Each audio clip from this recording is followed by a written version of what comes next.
Hello. Hey, I was wanting to tell y'all a story about what happened to me one time. And it was a few years back in December. We had come down from the Dakotas to this big Texas town. And what? The Dakotas. No, I don't believe I knew a Rocky Raccoon. Well, anyway, we'd come down from the Dakotas to this big Texas town to have a tent service. And different ones of us thought while they were setting up the tents, we'd go get us something to eat and something to drink. And we went across the street and went through this little wooded area, and we come up on this hot dog stand. And I got me a hot dog and a big orange drink, because I like them big orange drinks.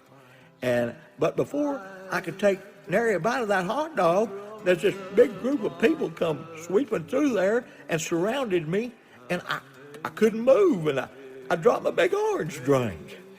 And I had to move with these people to where they was going, because I couldn't get away. And they was going toward this big thing, dome-looking thing. And I thought to myself, my gosh, looks like probably a couple of bingo jet airliners probably stored in there. And bingo jet airliners. You know, bingo jet airliners. Well, anyway, getting back to what I was telling y'all, we had to move with this group of people, and we came to a gate, and there was this young kid there saying, "Tickets, please." And I said, "Well, I don't have a ticket. I don't know where it is that I'm going." And he said, "Well, sir, first chance you get, why don't you turn around and come back out?" And I said, I'll do it. And I moved with this group of people, and we came to this, it opened up into this big cow pasture. And there was a bank of people sitting on the other side of it. And I didn't know what was going on or what was going to happen, but I looked down there in that cow pasture, and there was like 5 or 6 convicts, and they was blowing whistles and running around, and I don't know what all. And I saw this young girls with short skirts jumping up and yelling and doing somersaults and everything. And I thought, well, maybe I'll sit down and see what it is that's going to happen.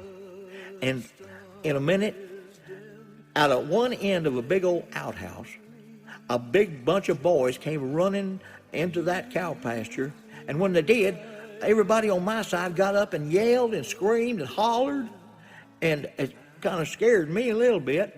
And in a minute, out of the other end of that outhouse, another bunch of boys came running out onto that field. And that side stood up and yelled and hollered. And I didn't know what was going to happen. And I asked the guy next to me what it is that's going to happen. And he said, "Buddy, have a drink." And I said, "Well, I believe I will." I went and got me another big orange drink. And then when I got back, what I saw bothered me a lot, because that group of boys was knocking each other down and stepping on themselves, and they're playing with this little pumpkin, and they kicked that pumpkin and fell on that pumpkin and threw at that pumpkin, and it never did bust, so it must have been a special pumpkin. And then if one of them got hurt, they'd take him off and run another one on. And I just didn't understand what was going on. And about that time, this young boy came and said, "Sir, you're going to have to leave because you don't have a ticket." And so I did. I got up and I left. And I thought about it years later. And I finally decided that those group of boys were trying to get from one end of that cow pasture to the other without getting knocked down or stepping in something. Yeah. What? Who was playing? Well, I believe it was the Cisco Lobos and Fugio Bobcats. Yeah, that's who was playing. And Lobos was whipping up on them pretty good that day. And I know that they didn't get knocked down very much. Well, I was there, and I know dang well they never did step in something. Well, I got to go. I'll see y'all. That was a story I was wanting to tell y'all. Maybe we'll talk again sometime. Bye now.